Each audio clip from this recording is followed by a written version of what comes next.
This is the Leitmotif and Movement Podcast, a father and son's journey into the vast worlds of music.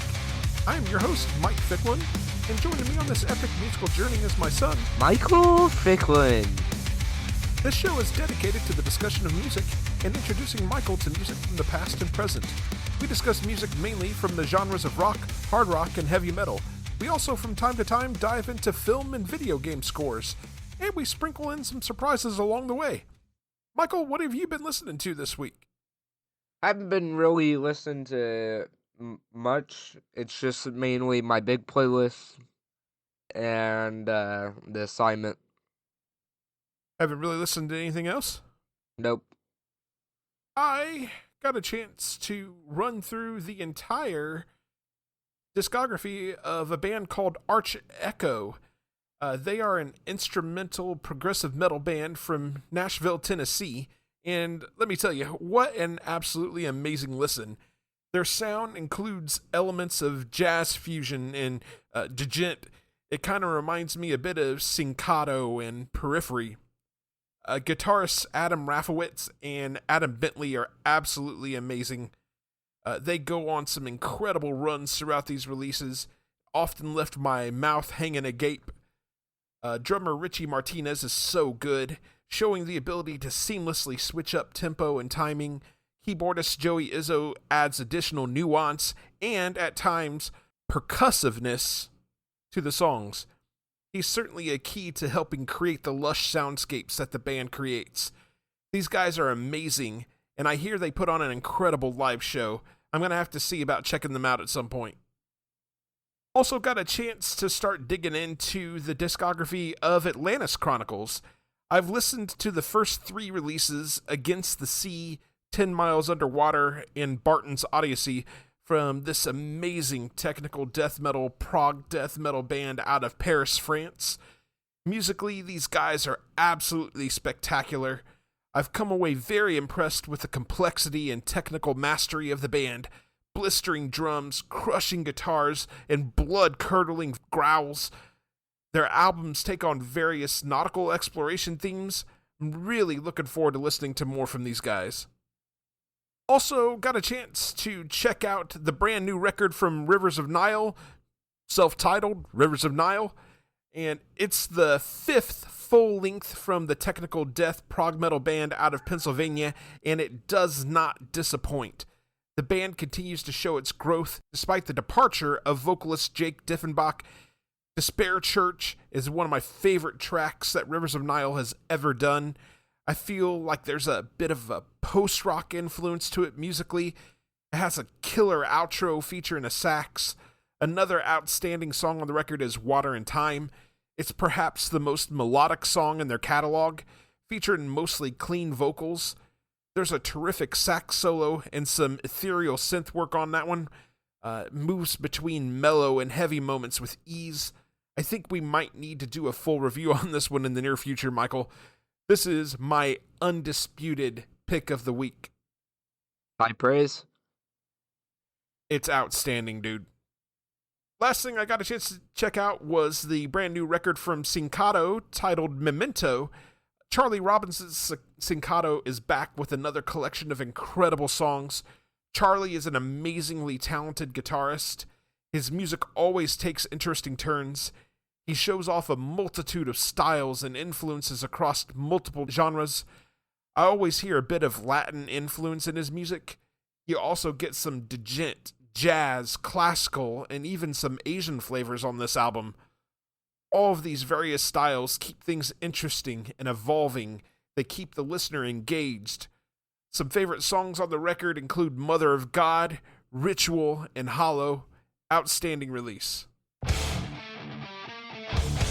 So we will move into our next segment. This is The Art of Discovery, wherein we take a listen to some unsigned bands or maybe bands that you've not heard of or deserve a little bit more love. And we've got a great collection of music for you this time around. We're going to start out with a metalcore band out of Helsinki, Finland by the name of Awaken the Fire. And this is their song, Slither.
And once again, that was Awaken the Fire with their song Slither.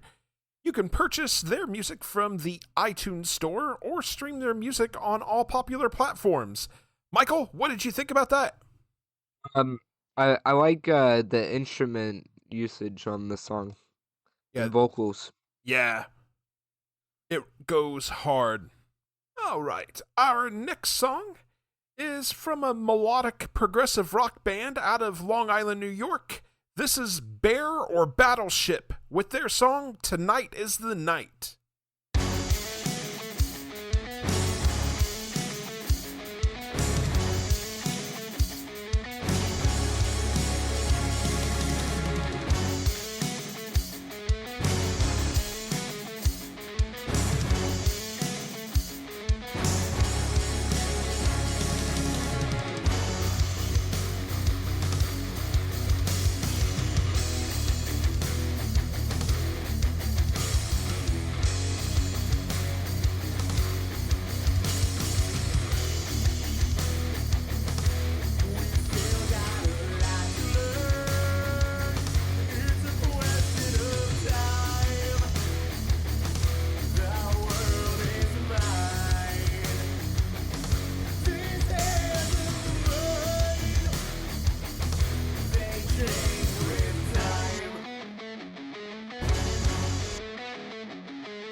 And once again, that was Bear or Battleship with their song Tonight is the Night. You can purchase their music from their Bandcamp page, bearorbattleship.bandcamp.com. Michael, what did you think about that one? It was amazing. Yeah, absolutely outstanding. I like. Oh, go I ahead. like their usage. I like their usage on the keyboard. Yeah, I was just getting ready to say good. something about that. It has a very sort of throwback 80s feel to it. I really like it. Mm-hmm. It's outstanding. Yes. All right. Our final song on the segment is from a metalcore band out of Oslo, Norway. This is Paths with their song Oslo in July.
Once again, that was Paths with their song Oslo in July.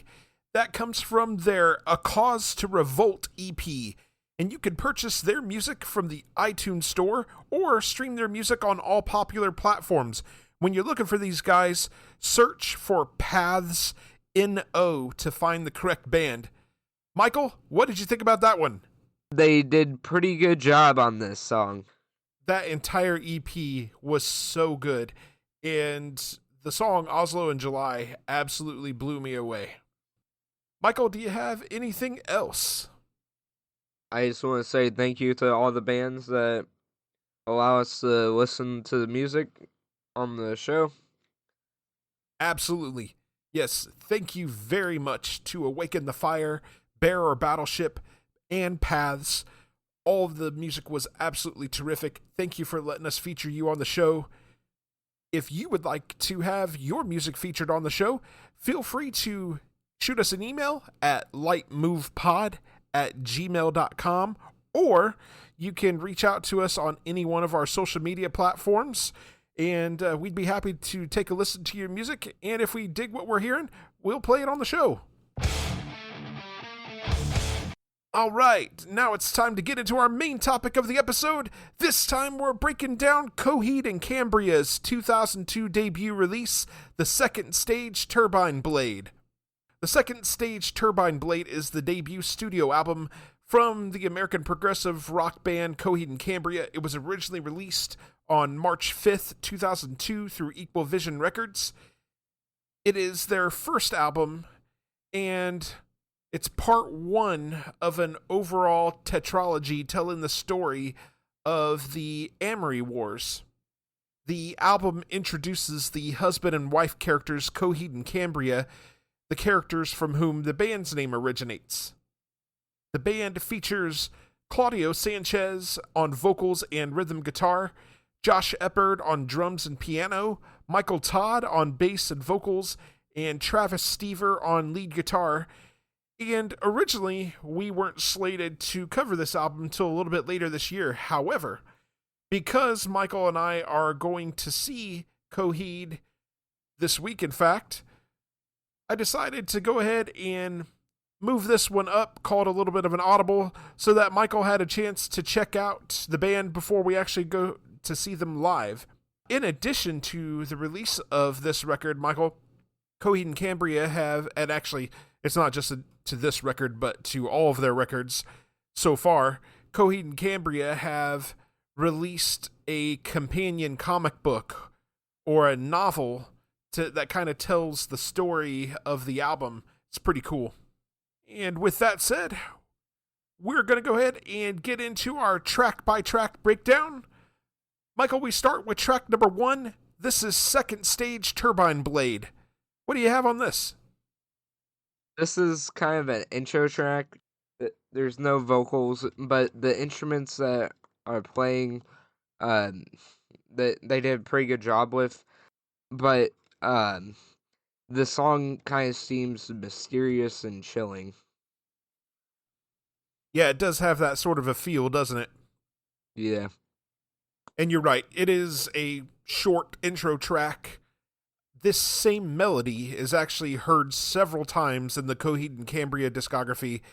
It generally represents a shifting of scenes and or the passage of time in the story. I like the way this track is recorded. It feels kind of like an old-timey recording played on an old record player. Sounds pretty cool. Anything else on that before we move on, Michael? Nope. All right. So we'll move to track number 2. This is Time Consumer. And right here, Michael, I'm going to ask, do you want to go ahead and give your thoughts first, or do you want me to dig into a little bit of the story first and then you give your thoughts? Story. Okay. So, the story on Time Consumer. This song deals with the characters of Coheed and Cambria poisoning their 2 youngest children, Matthew and Maria. Coheed and Cambria have been convinced by the evil Mayo Dettenwolf that their kids will bring about the end of the universe. It's a really profoundly sad song. Faced with an impossible choice as parents, Coheed and Cambria choose to kill their children in the most humane way they could. And with that said, Michael, I'm going to go ahead and let you get into your thoughts on the song. You told me it was dark, not this dark. I like how the song leads from like the previous song with the opening part. I like how it does that. I also like the drum work, but that guitar riff is just amazing. And the vocals are nice and high, meaning high note reaches, and this song is very catchy. Yeah, Claudio kind of reminds me a bit of Geddy Lee from Rush. Very high vocal range. I love the opening to this song so much. That drum pattern is so damn good. Joined by the guitars in a sort of melancholy, haunting melody.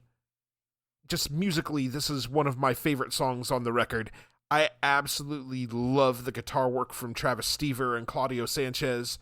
There's a tremendous bass line from Michael Todd. There's as previously mentioned, Josh Eppard's drums are so good on this. Claudio's vocal melodies are laden with regret and melancholy. During the chorus, you can really hear the conflict and hurt as the characters take their horrible actions. It's an outstanding song, but it is very dark. I thought it was going to be a happy conversation.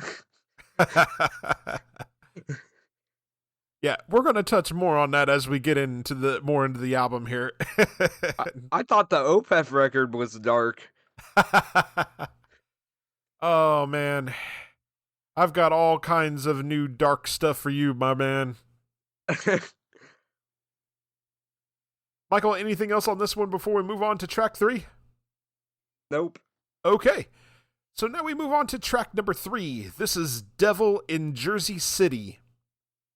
From a story standpoint, this song deals with Coheed and Cambria's oldest daughter, Josephine, and her boyfriend, Patrick. They are out on a date when they are attacked by a gang of youths. Josephine is brutally raped during the attack. Michael, what are your thoughts on this song? I like how the drum work is really attacking at the start, and that guitar riff too. This song is just all around amazing song, except for the story part. That's just dark. And this song is catchy. The little giggle in speaking of the word Shibuti seemed strange if you don't know that Shibuti was the original name of the band. Okay. Musically, this is an up-tempo pop-punk song. Again, the guitar work from Travis and Claudio really stands out. Josh's drums, again, are outstanding on this. I really like the little slow bridge section around the final minute of the song. For me, this is one of the most sing-songy songs on the album. Sing-songy songs. Oh yes, sir. That's too much words. The vocal melodies throughout are hooky as hell. Claudio is absolutely on fire on this one. This is, yet again, one of those really great pop songs that has a really dark story behind it. So I'm confused where they're coming up with this. out of the mind and imagination of Claudio. Claudio has a very dark mind. He grew up loving comic books, so. Michael, do you have anything else on Devil in Jersey City before we move on? No. Okay. So we'll move on to track number 4. This is Everything Evil. In story, we are presented with the death of Josephine. She returns home and tearfully tells her parents what happened to her. She's killed with a hammer to the head by Coheed while she is hugging on Cambria. It's a brutal way to go. Dang! Right? Afterwards, Coheed and Cambria's final child arrives home. Coheed and Cambria are gone, and Claudio discovers his siblings' dead bodies. Claudio somehow is able to temporarily revive Josephine, who screams at Claudio to run. What the magic? What? He's got a mysterious power that he doesn't understand yet. All right, Michael, let's get your thoughts. Family. What's that? I said this is the most effed up family. Let's get your thoughts on the song. I like the opening to the song with that guitar riff. It's just amazing. The song almost made me pick up my guitar and start trying to learn it. Yeah, dude. I also realized there's some different with the vocals. They added a bit of screaming parts in the song, which adds variety, which is cool. Yeah, and just a quick comment on that. Usually when Claudio goes into the different voices, or even when Travis is contributing, usually that is Claudio playing different characters in the story. Yeah, I didn't know that. Yeah. Pretty neat little nuance that they add to the music. Musically, I like the subtle way that this song plays out in the verses. It feels to me like the kind of music you might hear play during a murder mystery investigation in a film. It is. Right? Then, into the chorus, the song shifts into more of a psychedelic feel, especially with the way that Claudio's vocals are done and the effects used. My favorite part of the song, though, is easily in the closing minute and 26 seconds or so. The song takes on more of an up-tempo rock feel. Claudio's vocal melody during this section is so hooky and memorable. I sing along every single time. The song finishes with the passing of time melody. It's another favorite song of mine off this one. Michael, any other thoughts on Everything Evil before we move on? From poison to rape to murder. Technically, they've And murdered 3 of their 4 children, and it's sad. They got duped. All right, so now we move on to track number 5. This is Delirium Trigger. This song sounds like desperation and melancholy to me. In story, it deals with Coheed and Cambria dealing with the aftermath of what they've done. In addition, they find out that they've been lied to and manipulated into murdering their children. It turns out that the vile Wilhelm Ryan wants to use the dormant Monstar virus within Coheed to destroy the Keywork, which is a magic that's kind of holding all of these planets together. Coheed and Cambria are turned against each other as their dormant, monstrous forms are unleashed. Michael, what do you have on this? Okay.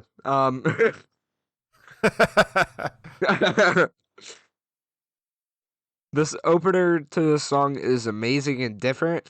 I also like the vocals on this song. There are some really nice high notes hit on the song. And I like the ending to the song because it's nice and eventful. Yeah, musically, this song absolutely rocks. The guitar riff on this song kicks so much ass. Again, Josh Eppard absolutely kills it on the drums. You can hear the pain and misery coming through in Claudio's vocal delivery. It's a darkly beautiful song. Darkly beautiful song. Yes, sir. Yeah. What did I sign up for? You signed up for the first part in a great science fiction adventure.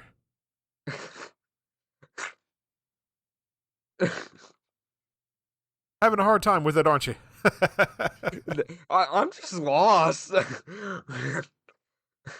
Makes more sense when you can read the whole story. I'll have to share it with you. Let you read the comics. Alright. anything else on Delirium Trigger? No.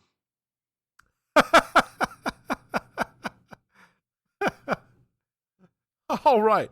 So we're going to move on to track number 6. This is Hearshot Kid Disaster. From a story perspective, to me, it's kind of unclear what is actually happening story-wise. I believe that it could be about Mayo Dettenwolf releasing the Fireflies that trigger the Monstar virus in Coheed, thus triggering the cataclysmic events that Wilhelm Ryan wanted done, but I'm not sure. Michael, what do you have on this? All I heard was gibberish when you were explaining that. The song has a different opening, but this song is catchy, and the drum and guitar riff is amazing too. Yeah, that guitar riff is just funky. Funky. Yes, sir. I really like the funky beginning to the track. And then it goes into the song proper. It's another hooky, poppy song that begs you to dance. We get a bit crunchier and heavier in the chorus. Josh Shepard just kills it on the drums again on this one. The vocal melody through the verses and chorus are memorable and hooky. Yeah, I love the song. Good song. Michael, any other thoughts on Hearshot Kid Disaster? No. Okay. So from there, we move on to track number 7. This is 33. From a story perspective, this is about Josephine's boyfriend, Patrick, getting caught by Wilhelm Ryan's monstrous Constantine priests. Michael, what do you have on this one? What did you say? So the Constantine priests are kind of zombie servants of the main villain of the story. And they are after Patrick. How are they after Patrick? What'd Patrick do? I think, if I remember right, and it's been a while since I read the story, but I think if I remember right, they're after Patrick because they think he might know where Claudio has disappeared to. Alright, this song is very fast on the guitar riff, and I like the drum work and vocal work on this song. Yeah, this goes really up-tempo. It kind of has a sort of pop-punk vibe going on. Again, I'm going to compliment Josh Shepard on his drum work. He's just outstanding. Lyrically, this is another really dark song, but the way that Claudio sings makes it feel upbeat. There's a lot of fun guitar work on this song from Claudio and Travis. A really good driving bass line from Michael Todd. This is another of my favorite songs on the record. Michael, what else do you have on 33? Nothing. All right. So we'll move on to track number 8. This is June Song Provision. From a story perspective, this song is like a goodbye love letter from Claudio to his girlfriend Awaken. Claudio is running and trying to get off planet to get away from Mayo Dettenwolf. Michael, what do you have on this one? I like the real gritty guitar work on this song. Also like the vocals. Oh, and the vocals seemed in the distance on this song too. Yeah, there are times when it kind of feels like they're kind of moved to the back of the mix. Mm-hmm. Musically, this is definitely one of the most interesting songs on the record. There's a lot of interesting musical changes on this one. My hat is off to Josh Shepard on this with the number of changes that happen. It's a very complex song. I really enjoy the final minute and a half or so of this song. There's multiple vocal harmonies happening. Rhythmically, the music feels very complex, but still has such a great hook. Great way to close the song out. Michael, what else do you have on June Song Provision? Nothing. Okay. So we'll move on to track number 9. This is Never Ender. From a story perspective, this appears to be about Claudio and his travels, time spent on the run. He's made it to another planet, and he's doing his best to dodge soldiers and the Constantine priests. He's trying to bury his past and separate himself from his family in Nuo in hopes of being able to make it through. Michael, what do you have on this one? I really like the riff on this song, guitar riff on this song. Also like the vocals, they're just amazing. I love the drum work and the high notes hit on this song. Yeah, musically, this is another fun and interesting song. The main guitar riff through the verses has a solid driving rock hook to it. Claudio's vocals are tinged with sadness and a bit of regret. This is the bluesiest song on the record by far. There's some really solid bass work on this as well. It's a great song and sets an appropriate melancholy mood. Michael, what else do you have on Neverender? Nothing. By the way, I really like the title of this song. I just think it sounds cool. I thought it said Never Surrender. No. In fact, the band would later on adopt the name of this song for the name of a series of concerts that they play, where they will play like 4 or 5 albums from start to finish over the course of a couple of nights. All right, so now we're going to move on to track number 10. This is Godsend Conspirator.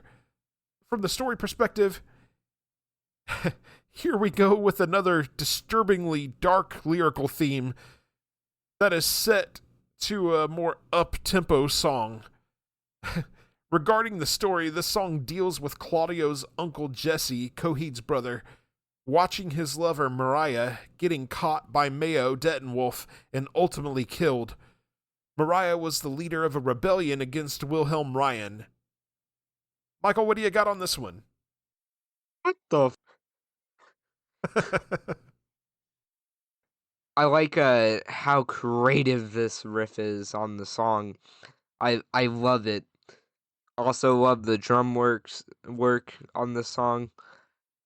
And the vocals, they all fit together so well on the song. Yeah, there's some excellent bass work on this song too. The main guitar riff feels kind of light in tone. Maybe like something you'd hear in like a 90s teenage comedy. However, the music in the chorus is darker and more sinister. Again, there are several interesting changes in this one. The closing section of this is definitely my favorite part of the song. There's such a sense of melancholy in Claudio's vocals. There's even a multi-part vocal harmony here. I really dig the guitar work in the closing section as well. As the song fades out, we hear the familiar passage of time, changing of scene melody.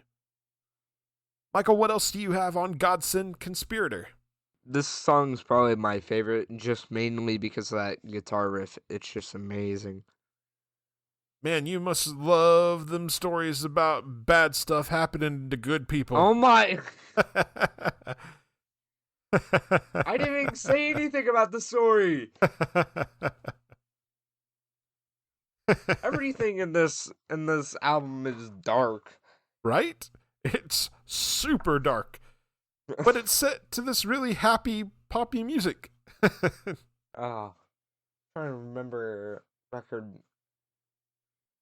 This is starting to remind me of Opeth again. Just from the lyrical perspective? No, from the story perspective. Well, right, yeah. So from here, we get a little bit of a delay, and then we get into the hidden final track on the record. This is iRobot.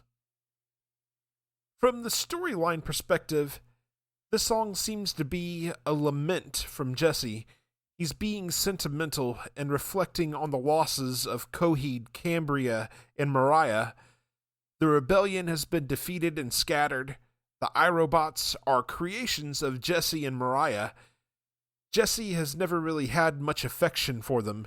In fact, he destroys the defective ones.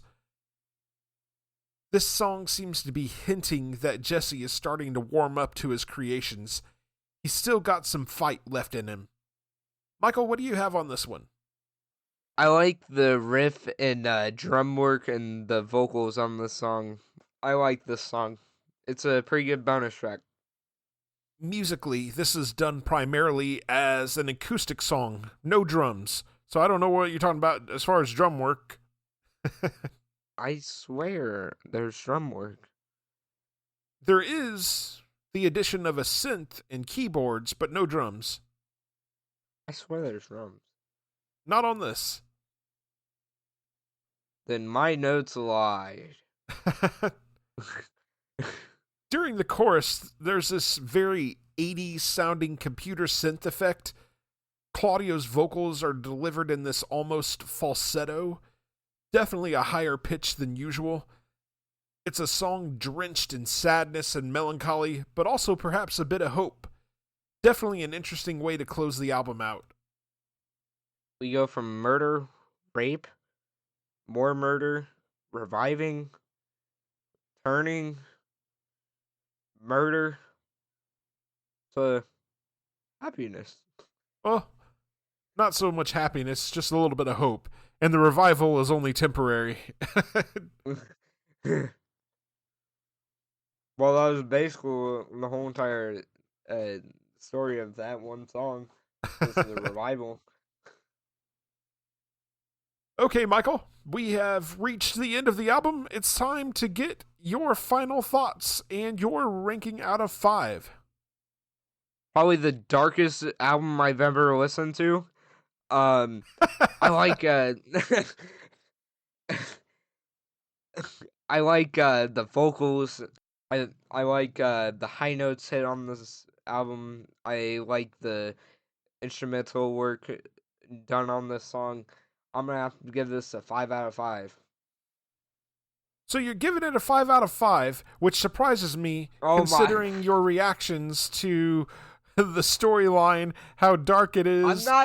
I'm not gonna make the storyline take it down. You're judging this purely from a musical perspective. Yes. I think you told me that this wound up on your big playlist. You liked this album so well, right? Yes. Yes. Before I knew about the story. For me, Coheed and Cambria have a gift for writing these amazing pop rock songs with sad and depressing lyrics. Claudio delivers vocal lines with a sort of upbeat joy at times, and when you pay attention to what he's saying, it's like, whoa, this is dark. Despite the fact that these songs do have a pop rock feel, there is a significant complexity to them. Claudio and Travis work incredibly well together on the guitar work. There's definitely a lot of nuance to what they do. For me, drummer Josh Eppert just slays on this record. He's one of the best parts of it. His ability to transition so seamlessly to different timing and tempos mid-song is simply amazing. The mix on his drums sounds stellar. He really is the backbone of the band on this album. I also should point out that the bass work from Michael Todd on the album is very good as well. At times, it's absolutely stellar. Admittedly, I do think Claudio's vocals take some time to get used to. I equate them to Geddy Lee of Rush, like I said earlier. I find that the same folks that dislike Geddy Lee also tend to dislike Claudio.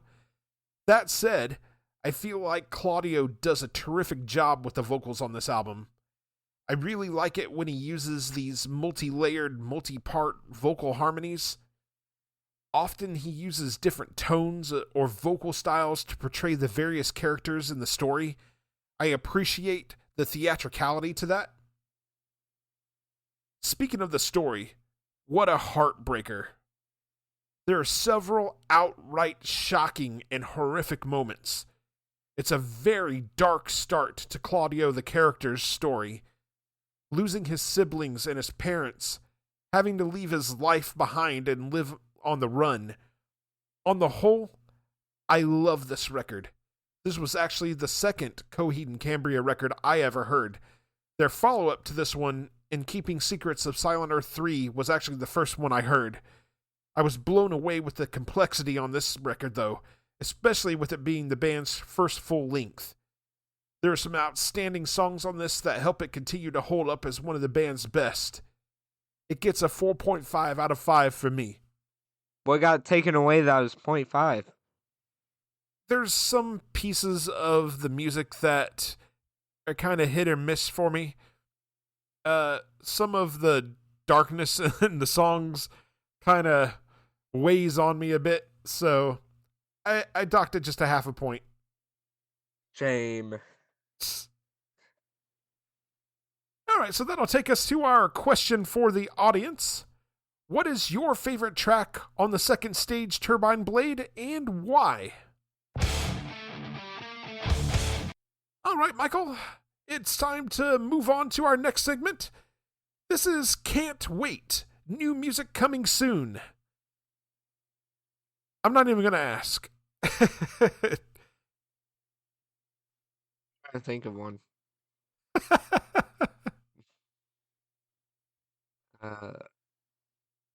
Didn't that one band that we shall not be should not be named finish their fourth studio album finally? It's done. They just have not announced the title of it or a release date yet. That's on my list. I mean, it's kind of announced. They just haven't announced the name and date.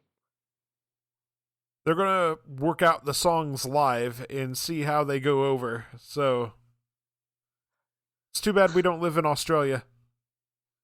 Australia? For me, there's several albums coming out here over the next couple of weeks that I'm looking forward to.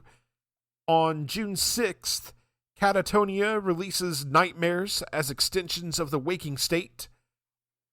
And My Chemical Romance is doing a deluxe re-release of 3 Cheers for Sweet Revenge, which is probably my favorite of their records.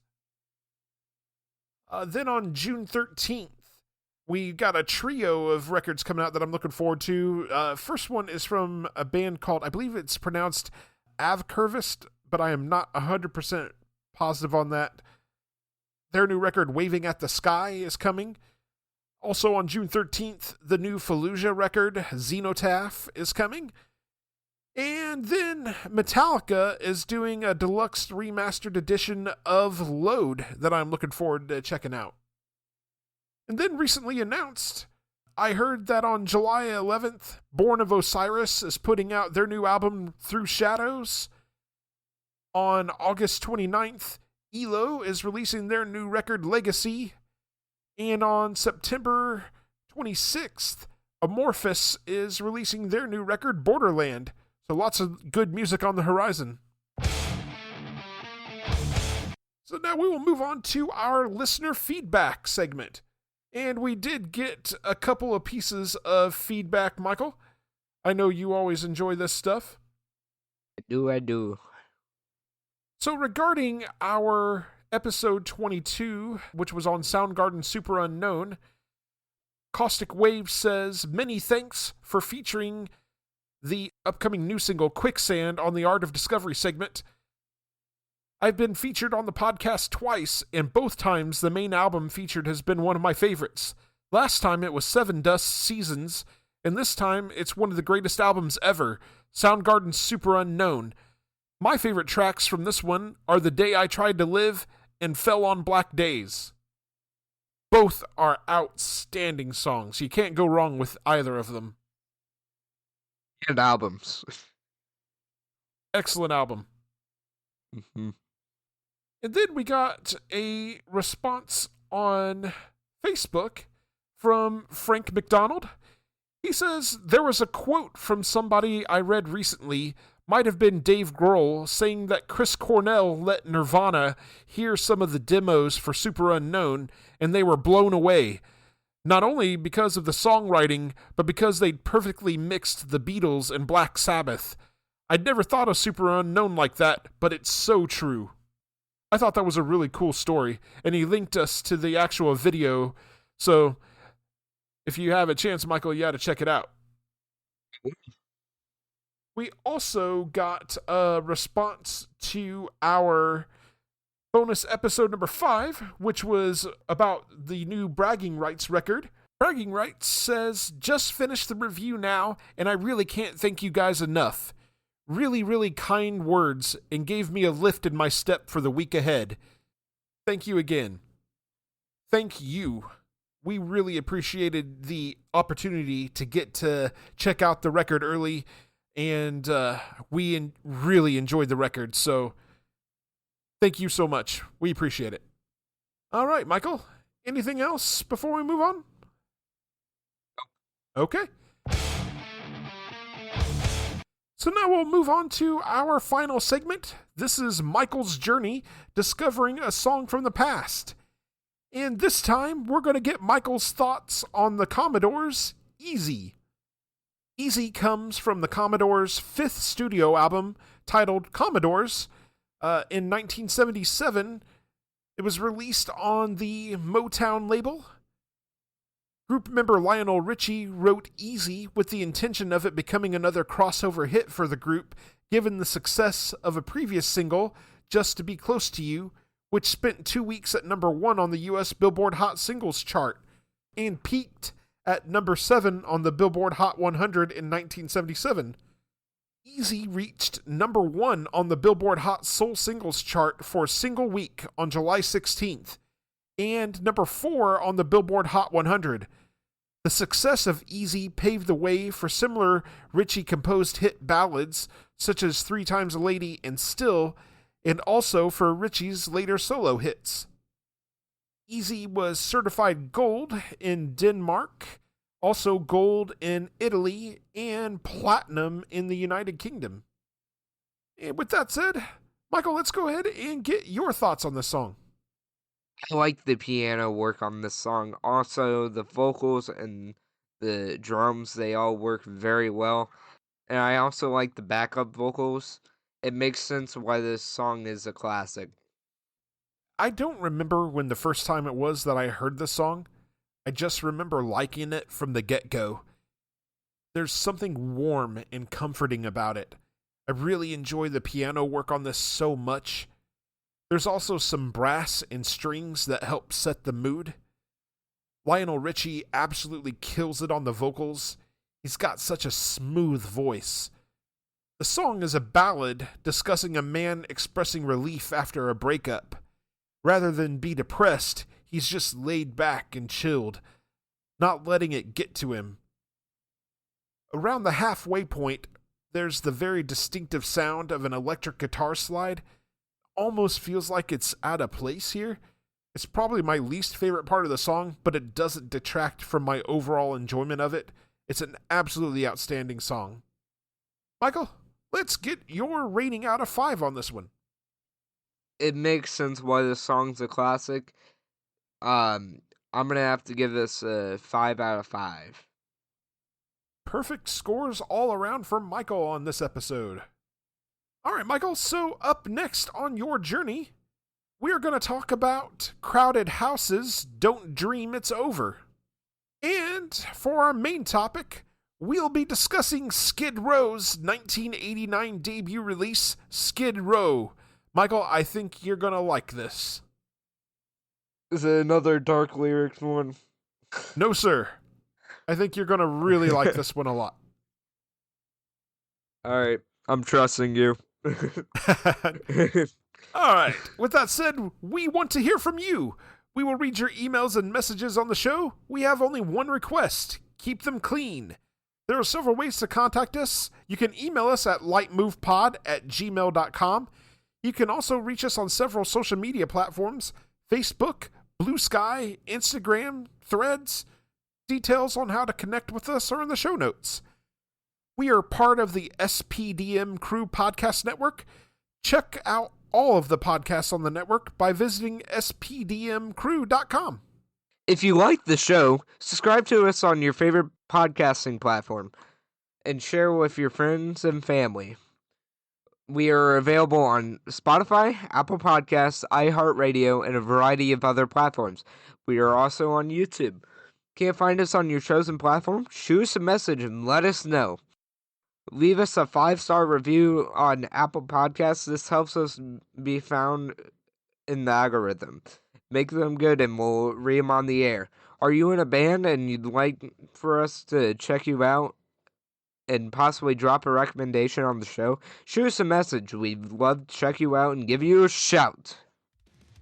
We'd like to thank you very much for listening to the Leitmotif and Movement Podcast. Take care and enjoy music.